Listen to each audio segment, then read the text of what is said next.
Here we go. Spoiler alert, audience.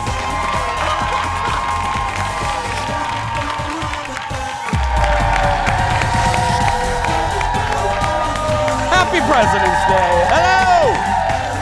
Kendall. Happy birthday. Happy President's Day. Happy birthday. Hi, everybody. That's Monday. Good morning, everybody. Good morning, Eau Claire. Good morning, Dexter, Minnesota. Good morning, Roseville.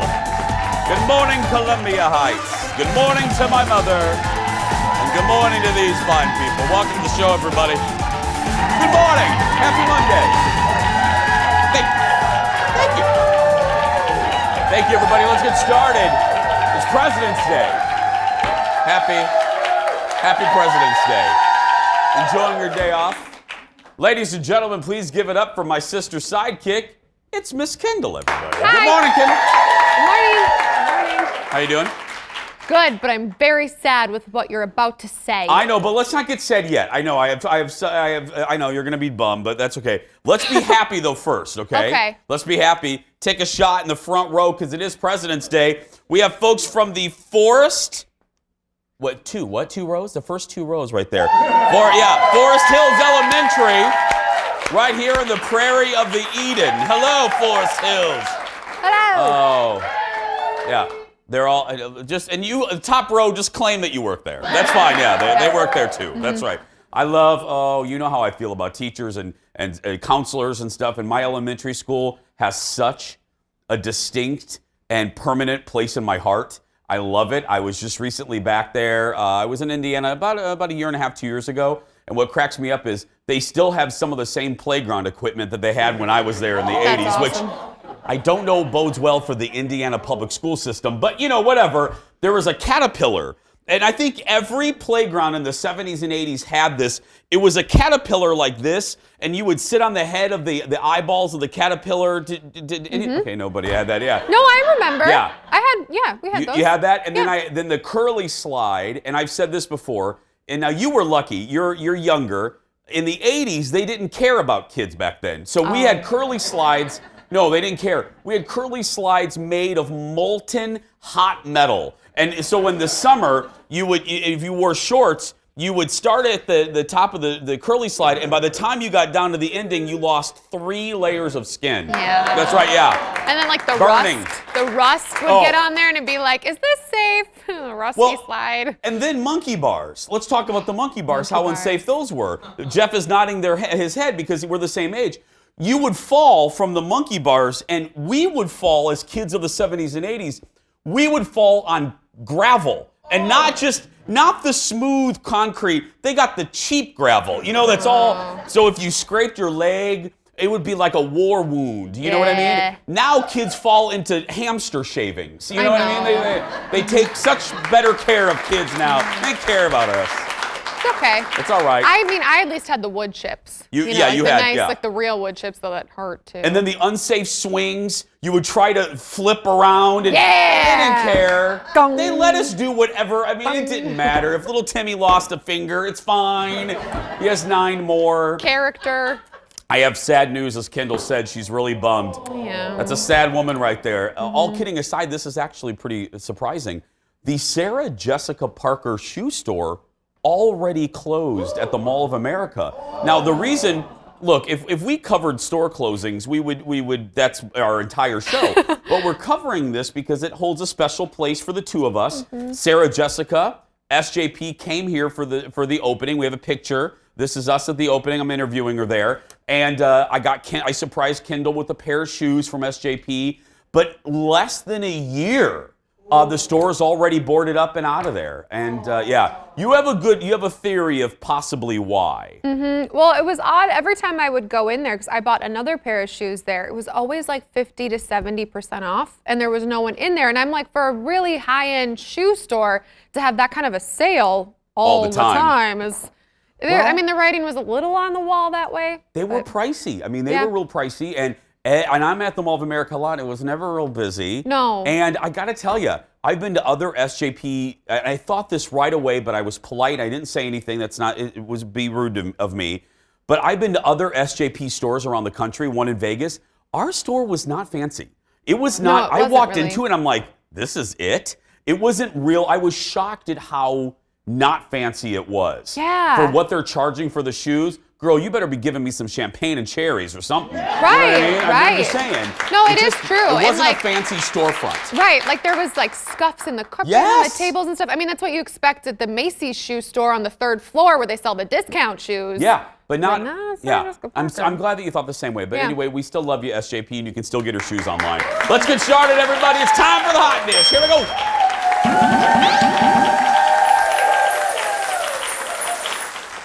Harrison Ford, well, 2 weeks ago, first up, we told you about Harrison Ford.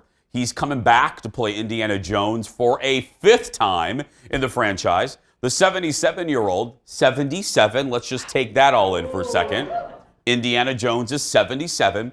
He chatted with one of our favorite shows, CBS Sunday Morning. I love that show so much. About the challenge he faces returning to Indy. Look at this. I'm trying not to look silly, you know, and running around in tight pants and high boots. And I'll give you a more appropriate answer, considering that I'm going to start doing Indiana Jones in about 2 months. Yeah. I'm always delighted to come back to these characters. You know, we have the opportunity to make another is because people have enjoyed them. I feel obliged to make sure that our efforts are as ambitious as they were when we started.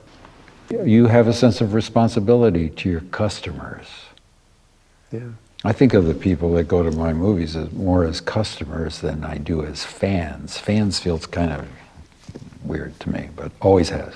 Always has. Yeah. But the fact that these people support my business, and I'm responsible to them for the quality of the service that I offer. That feels better to me. Yeah, I like that. Yeah, I like that. I like that spin on it. I mean, and Tom Cruise, I've heard him in interviews say that he feels the same way. That's why he's like, when I go to when I'm in a movie, I do my own stunts. I work as hard as anybody else. He goes, because people are paying their hard-earned money to see me in a movie, and I thought that's a really good attitude to take. And and because Harrison's like Tom, Harrison's an old-fashioned movie star. Right. I mean, he doesn't take it for granted. He knows there's a finite number of those people in the world, and he's one of them. And there's a finite number of people that has more than one character that he's known for. You know what I Right. mean? There's not a lot of them out there. Think about it. No. Blade Runner, Han Solo, and Indiana Jones. And you That's can a name lot. That's a lot. And I'm not even naming the other movies he's been in that may have had a sequel, but that's a rarity in this day and age. He's a movie star. The fifth Indiana Jones will be released in 2021 when he will be nearing 80. It's just That's so it's crazy. nuts. Yeah. That is just so crazy. nuts. Next in the dish, the tributes are pouring in last night at the NBA All-Star Game to honor Kobe Bryant. Jennifer Hudson opened the evening with let's just take a moment before with a performance of For All We Know, We May Meet Again. Look at this.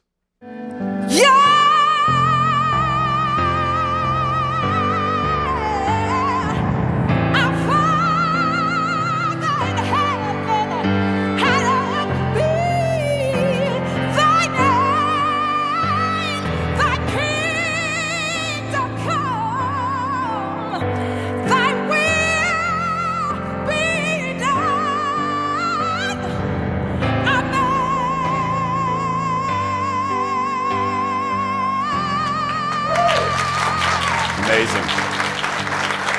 I said it earlier today. I think it should be a law that Jennifer Hudson has to do every tribute.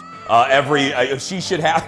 There's nobody that can do it. You know, she did after Whitney died. Remember that they had Jennifer perform at the Grammys like the next day after Whitney Houston passed away. She did a Prince tribute. She's a superstar. I mean, she just is the best.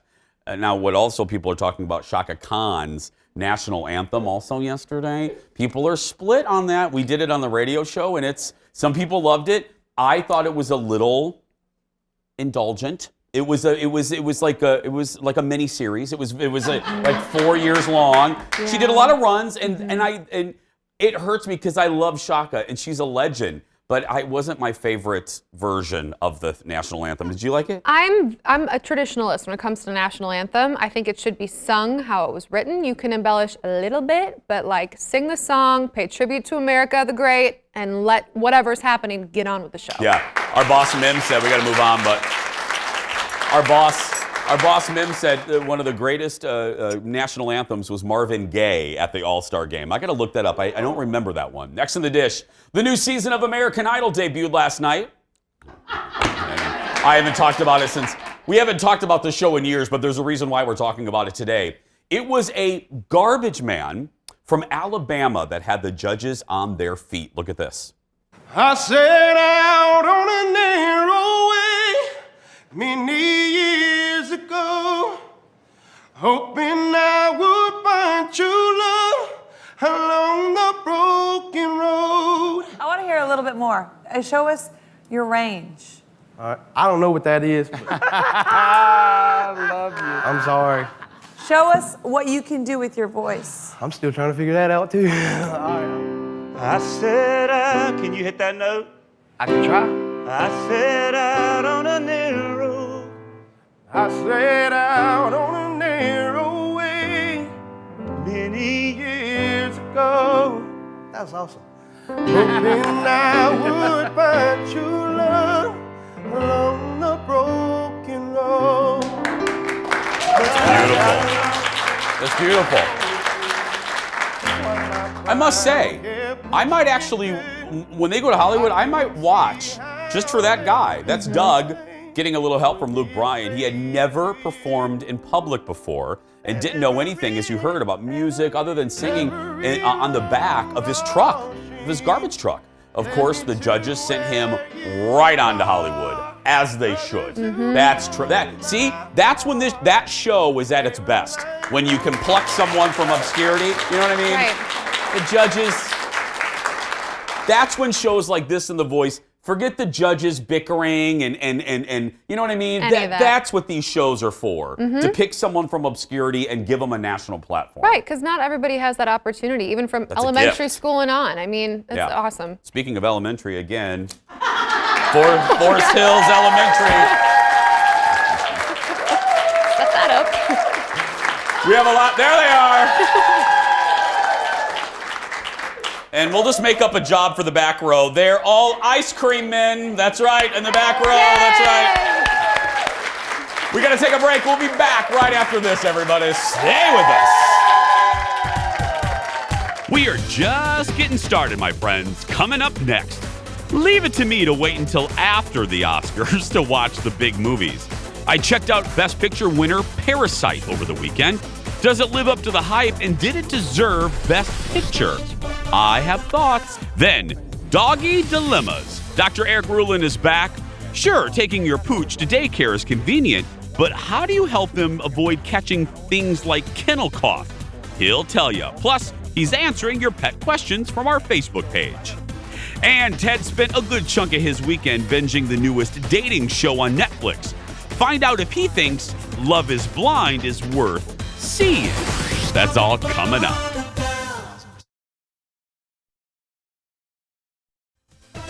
Welcome back. Welcome back.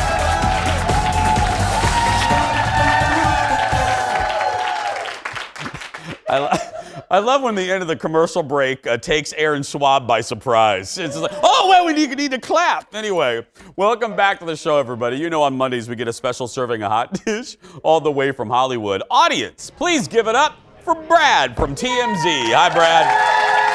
Good morning, Jason. Hey, audience. First up, let's get the sadness out of the way. I saw this over the weekend out of the UK where the host of a really popular reality show, it's called Love Island, passed away. What happened? You know, Jason, what reports say right now, Caroline Flack, she's only 40 years old, took her own life over the weekend. Just really sad set of circumstances because she was supposed to go to trial in a couple weeks. She was allegedly accused of assaulting her boyfriend, and she had pled not guilty to that, so it was set to go to trial. Her boyfriend actually, after the news broke, did put a message out and said how sorry he was for the loss and that he loved her. But obviously there was some other stuff going on, but just the fact that this trial was coming up, you know, it was probably a burden on her, just a really sad way for this to end. Absolutely. Next up on to happier stuff, Harry and Meghan in the U.S. Tell me it's not true. Are they here? They were, but they're gone already. Oh, they were in Northern California. I know, quick trip. But they were in Northern California, possibly hit a couple other states around Valentine's Day. And this is really the first time we've seen the two of them together since the whole Megxit thing. Photos of them when they touched back down in Victoria, Canada. Big smiles on their faces, just the two of them, no baby Archie. But who knows? People have said they've been creeping down to California, possibly looking at some real estate. And if these photos are any sign, they definitely had a nice trip. Absolutely. Finally, Justin Bieber's making news for a couple reasons. First, talking about Billie Eilish. What's he saying about Billie Eilish?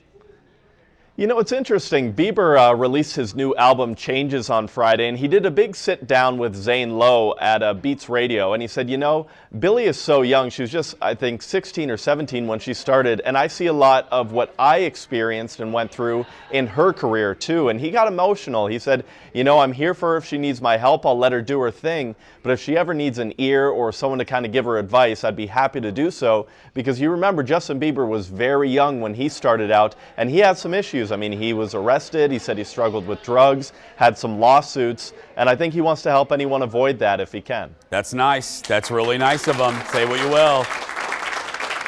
Brad, go have a good week. Thank you so much, my friend. Thanks. You guys too. Thank you. Now,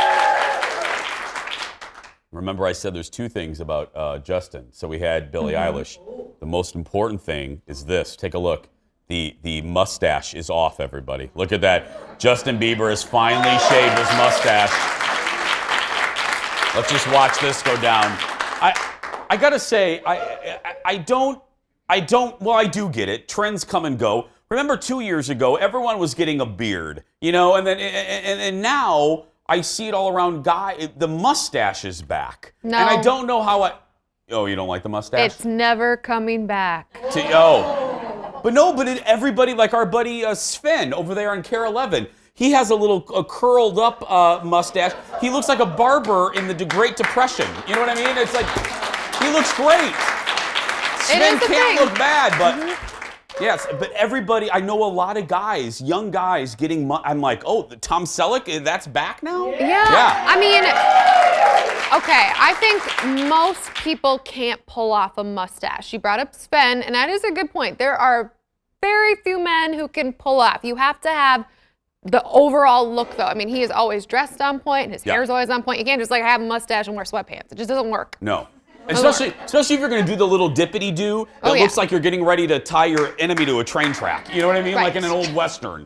Next in the thank you. Next in the dish, Oscar-winning film Parasite got an Oscars boost at the box office. Listen to this. Ticket sales increased 234% over last weekend. Yeah. I saw this firsthand. Yeah, I literally was on hand for this. I saw it firsthand. I was one of the many that saw the movie. Now, before I give you my review, here's a little clip from the trailer, just in case you haven't seen it.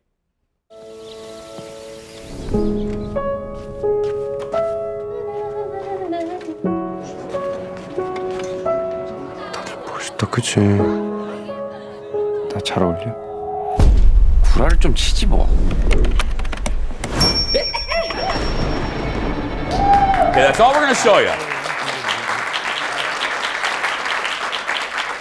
I'm going to give kind of the same gift to you that was given to me.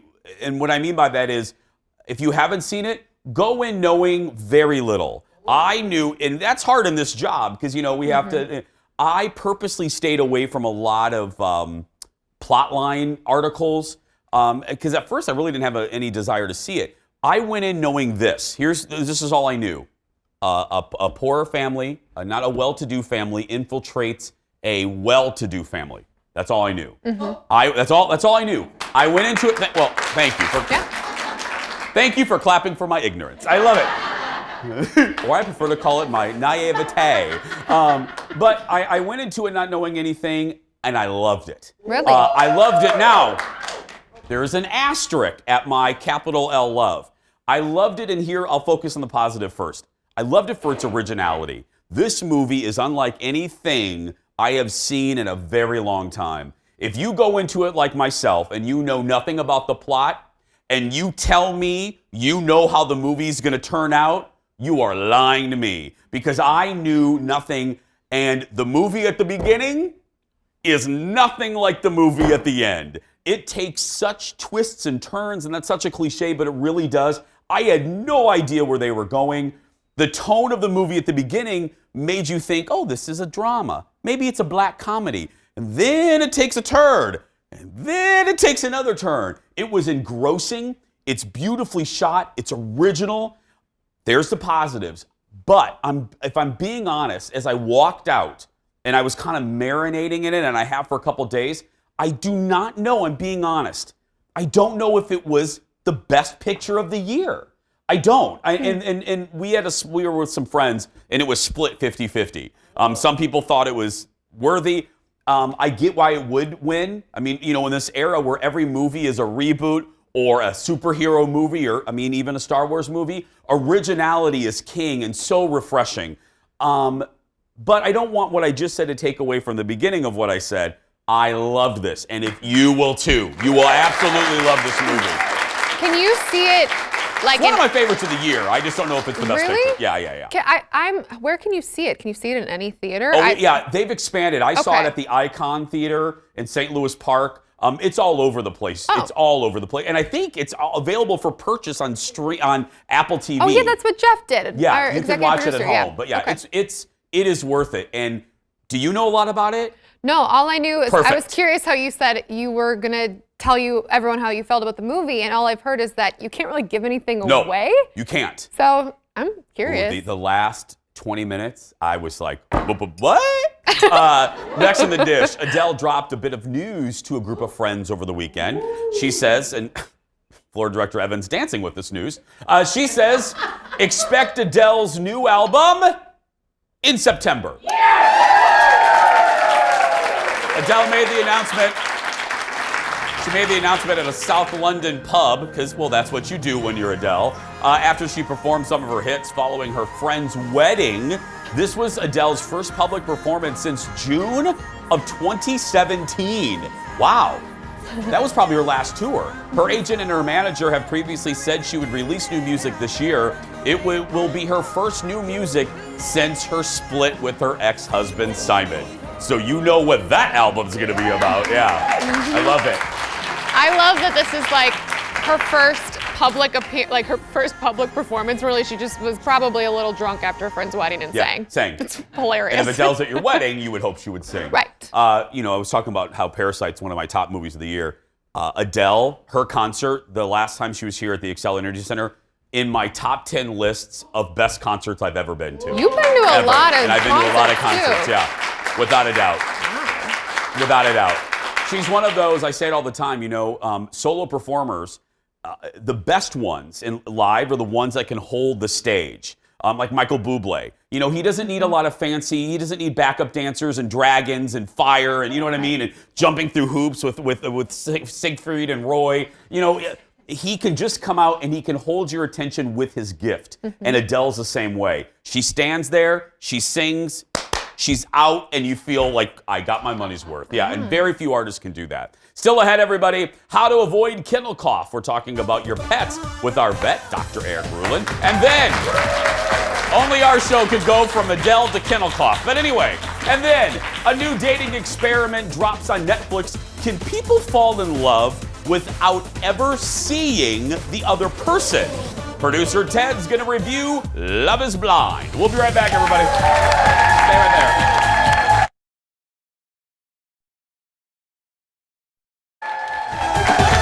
Welcome back. Look who's here. It's our favorite vet. Well, spring break is coming up, and you may be thinking about what to do with your pooch and if boarding is really the right thing to do. Here to talk about that and much more, ladies and gentlemen, give it up for Dr. Eric Ruhland. Everybody from St. Paul Pet Hospital. And go ahead, doctor. You know when no one's listening to us. Go the ahead. only reason you bring me on, Jason, is I know. for butter. You know, Look at butter. It's for butter. Look at butter. She's getting a little bit bigger, but she's getting naughty. She's getting a little naughty. The Oh, last couple seriously? weeks. Oh yeah, she's got a great nose. Her nose is amazing. She knows we're talking about her. Oh my gosh, yeah. Yeah. But she can get herself in trouble. Unlike my old dog, who was a little too, he wasn't the brightest bulb, but she's naughty and she's got a great nose, so she gets into everything. Yes. Well, you can sit, honey. I mentioned vacation season, and again, if people, I said it's a great convenience to go to a doggy daycare, and it's a great convenience to go to boarding. What are the risks, though, really? You think about it like taking your kids to school. There's an increased risk of contracting upper airway disease. So that's the biggest one. And obviously, dogs don't fight with their fists. They bite and they nip, and that can happen, and it happens at doggy daycare. But the stimulus that they get when they're there and they're interacting and they're getting physical activity, it's so much better, especially if you have a one-dog household. If you're a one-dog household, probably a doggy daycare when you're on vacation is much better because your dog is locked up all day long, or having or having the walker come for 15 minutes isn't going to do a lot. So there is risk there of getting a cold or something like that, but the relative risk isn't that high. How about kennel cough? So kennel cough is actually we now call it in the industry, we call it canine infectious respiratory disease complex. I won't quiz you later for this, but it's like with children, they have upper airway. Can we still call it kennel cough? You can call it kennel cough. Yeah. We'll never remember that. Of course. So they call it kennel cough, but kennel cough classically had always been caused by one single agent. Okay.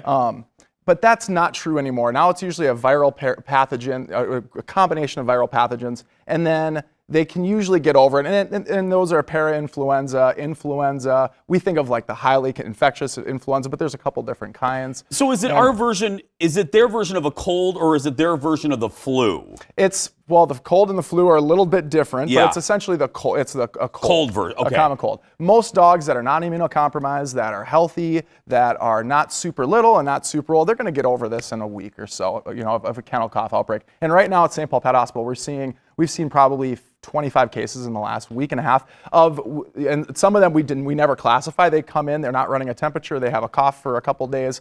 We just go home, we have an owner's monitor. And a lot of times they get over it on their own. Again, you know this. No one's listening to us right now. They're literally just watching. Oh yeah, totally. This is just background noise. No one literally heard a word you just said. Totally. It's fine. It's fine. But I'm used to it. Is there anything? There's nothing preventative that we can do, is there, as owners of the dog? Vaccinations for kennel cough, or Bordetella in particular, is very, very helpful. No vaccine is ever going to prevent infections, and no vaccine is ever going to prevent a dog from actually getting sick, but it actually prevents them from shedding more and from the length of the disease and how sick they're going to actually get. Oh, got it. So that's the important thing. People think, well, why should I vaccinate my dog for kennel cough? They're still going to get it. Well, yeah, but the cases that we see of cases that are not vaccinated come in with raging pneumonias 4 to 5 days later. They have scar tissue in their lungs. Those are the dogs. My goodness. Yeah, those are the dogs that, and all dogs, they should all be prevented, but those are typically the dogs that had never been vaccinated and they were completely novel. They had never seen any of those pathogens, and then they got a big load of it. There we go. Yeah. We have more with Dr. Eric in just a second. He's going to be answering your pet questions when we come back. Back after this. Stay with us. Woo!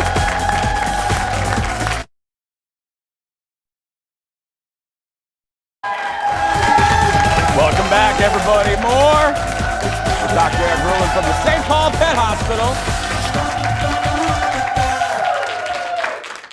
Butter was really liking floor director Evan over there. I don't know what was going on. He's got treats in his pocket. She is, but I got to tell you, from just you were here about a month ago, there is a vast improvement. She was way jittery the first time. She's good. She's just settling. She's settling down. Well, she just gets so much. She's always hanging around. She's not very loyal to me. She just loves everybody. She's just like, hey, that person looks fun, Yeah, I'll go over there. We were just talking about before we came on air how my old one was so much. It was just me and him, and so he was just very loyal to me all the time. And she's just like, whatever. Like, bye. Oh, see ya, bye. Like these people look like fun. Look at her. Look at her. Let's talk about dog toys. And thank goodness, my dogs, Dexter, Mr. Big, they couldn't care less about toys. Yeah. Dexter just looks at it like, what is that?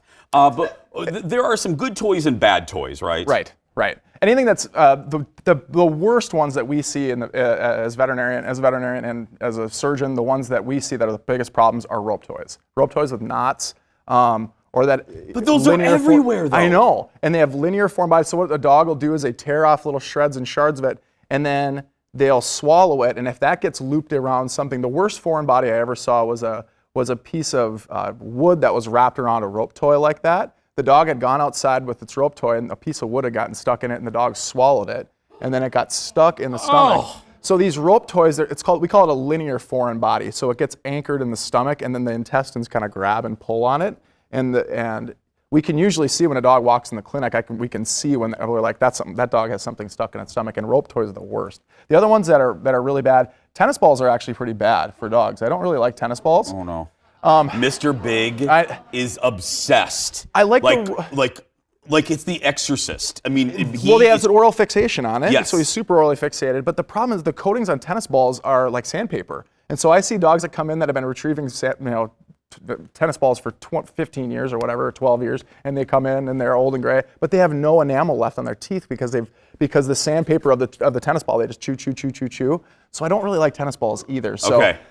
Rubber coated, dentist approved. You can see there'll be dentist approved approvals on those toys, but stay away from rope toys. Stay away from elk antlers and bones. Really? Again, another thing that's everywhere. Stay away from them. Everybody goes down to the farmer's market and gets these roasted bones, and it drives me crazy because we have to see them come in, and I end up extracting molars that are shattered because when you think about it, when you come across if you guys have ever been hiking in the woods or walked across a deer carcass that's dead in the woods, coyotes and wolves don't touch the bones. They're not going to do that. That's really risky. So they leave everything. They'll chew every piece of sinew and meat off it, but they're not touching the bones because that can fracture their enamel, and they need that. Let's get to some questions. Ashley writes to us on our Facebook page. My dog constantly licks my couches. He never does this with anything else. Why would he be obsessed with doing this? We love this question in our office. Another oral fixation thing. My old Whippet used to do this a lot, and it's a mothering thing. It's like a kid with a blanket or sucking their thumb. It's exactly equivocal to a child sucking their thumb, although an adult dog you think would get over that. If they were using that as some type of coping mechanism for anxiety, the dog probably has anxiety.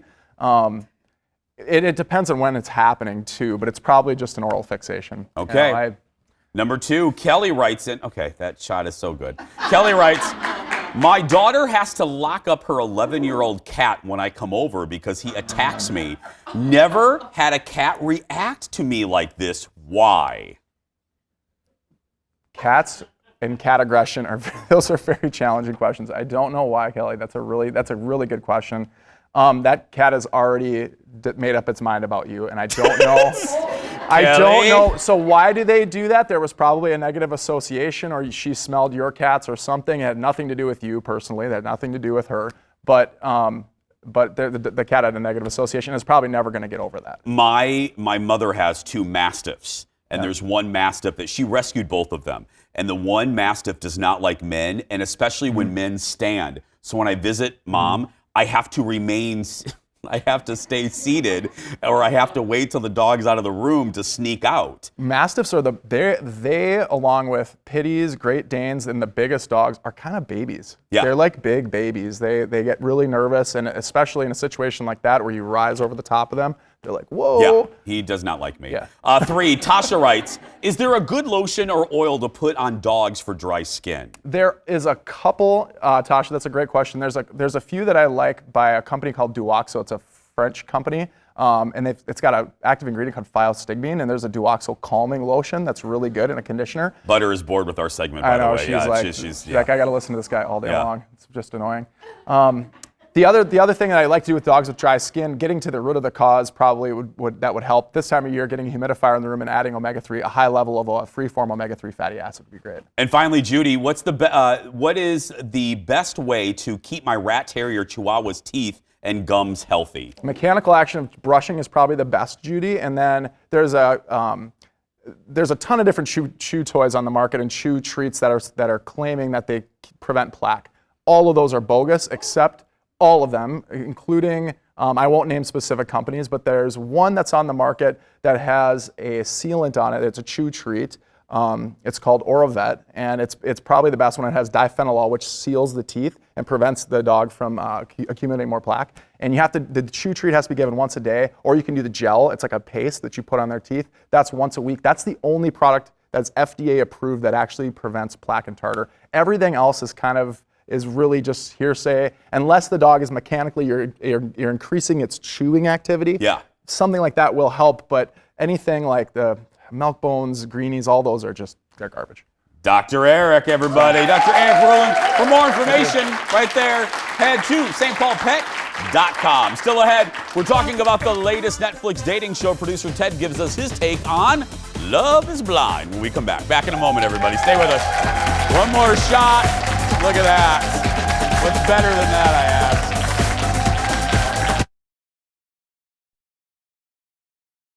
I've met the person I want to spend the rest of my life with. I've never seen her before. Here, you will choose someone to marry. Hello. Nice to hear from you. Can't say see ya. Without ever seeing them. 24/7. If you're ready to find the love of your life, Game time. the pods are now open. What kind of work do you do? So what are some of your biggest turnoffs? So what are you looking for in a woman? Ethnicity, race, physical appearance. None of that matters. I'm really starting to emotionally connect with you. This could be a remarkable love story. Or it could be an unmitigated disaster. Welcome back, everybody. That's a clip from the trailer for the new Netflix dating experiment called Love is Blind, where daters must court, we're going to pull out a word from the 50s, must court potential love interests without ever seeing them. Because it's a dating show, let's cut to the chase. That means it's time once again for America Loves Ted. Joining us is Minnesota's favorite single man, producer Ted Johnson. Good morning, Ted. Good morning. Ted, I just have to say right off the bat, this looks ridiculous. They're going into pods. Okay. And it just gets more and more ridiculous as it goes on. Okay, I read a little liner there. We saw a little bit of the trailer, but broaden it out for us. What is this about? How does this work? So basically, we have it's 10 or 12 single guys, 10 or 12 single girls. They kind of do a speed dating thing into these pods. Okay. And so they talk through, it's like a screen or something. They can't see them. So they're just chilling, they're talking, and then they kind of figure out who do I like of those people. And then they go on other dates with them in these pods and develop feelings. And over the course, I think 37 days is where the wedding is on day 37. So if anyone gets engaged or whatever, wedding is on day 37. But within 5 days, people are already throwing around "I love you," and some people have proposed. And so we're gonna get to the proposing. So they start off not being able to see each other. Okay, right. I'm trying to follow this. Yep. When do they, and then they go on a date? When do they get to see each other? After they propose and say yes. Oh! So they are engaged when they first reveal themselves. Wait. They propose without ever seeing the other person? Yeah, they get on a knee in front of this screen and they say, "Will you marry me?" And the person's on the other side being like, "Yes." Oh my, okay. Is this believable though, Ted? I mean, honestly, you watch a lot of these shows. I wanna believe it, but I'm watching it being like, there's no way they actually have real feelings. You could have oh, I love this person, but then once you meet them and go out in the real world, they're talking to each other through a light bright. Yeah. I mean, you know what I mean? It's like, yeah. So it's it's a little much for me. Who knows? Is there drama? Because like on Bachelor, the best part of that show isn't about them finding love; it's the drama. So there was one guy who was talking to 3 different ladies, and they all were like, "Oh, I'm gonna marry him," and then he had to break two people's hearts. Oh, and they were like, "You are a player. all this, and it's like, you haven't seen them. You don't know anything. Yeah. What happens after? Okay, so the audience and I are trying to follow along. So they're in the pod. They talk to each other through the light bright. They have a date, or they fall in love, allegedly. Yep. Then they get engaged. What happens after they get engaged? They go to Cancun. And that's where I am. Oh, that's where you are in the show right now? So you get like 3 or 4 episodes a week. It's a 3-week event. And so now they are in Cancun, all the engaged couples. And so now they are hanging out and they're actually with people, but everyone else is there as well. So even the people that they rejected. Okay, is there anybody like right off the bat that you know they regretted their decision? There was one woman who sort of rejected this guy, and then the guy she wanted rejected her, and then she went back to the other guy. You're like, I don't know how this is going to work. But I will say, for as much as I'm not sure how this would work, all these people are beautiful people. So it's not like they're going to open up the door and it'd be like... Well, but see, that would make it interesting. Get some normal people in there. You know what I mean? So that's Get some average-looking people. I want to see somebody that was on that show about feet. I want someone with weird feet. You know what I mean? I want someone that looks... I don't want it. Yeah. And they're all kind of like 27 to 35. Okay, no. So there's... I want the 50, 60, 70-year-old version of this. So yeah, Right. That would be fantastic. And maybe some rules on like what you can and can't talk about, because they are like, oh, do you work out? You know, you can get a sense of what, they take care of themselves. Okay, I may actually watch this. It is addicting. Okay, I will watch one of these. Thank you, Ted. Give it up for Ted, everybody. Love is Blind is on Netflix. I'm not going to watch that. It's ridiculous. We're going to take a break. Kendall's coming back when we return. Stay with us, everybody. I ain't watching that. No way.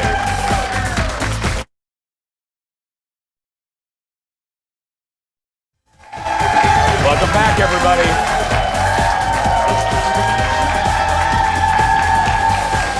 Other than, it's a big day. Other than the elementary school that's here, we have Peter's sister's cousin's neighbor's person from Red Wing. Annie's here from Red Wing, yes. That's right. Kendall knows. What's funny about this is Kendall literally, there she is. There's Brady's cousin, sister's girlfriend's cousin, sister's mother's girlfriend. There was so many different levels. Yeah. Kendall knows everybody from Red Wing, so when someone from Red Wing comes in, not you, but they'll be like, hi, I know John's sister's cousin. You know everybody in that town. I know. It's so funny. Town. Hey, you can be like our friend from Red Wing if you want to come see us. Just get tickets by using our Facebook page. Search Jason Show TV. Click that ticket tab. You're in by 9:15 and you're out by 11:15. We're going to take a break. We'll be back to wrap things up right after this. Look, Kendall, it's Red Wing.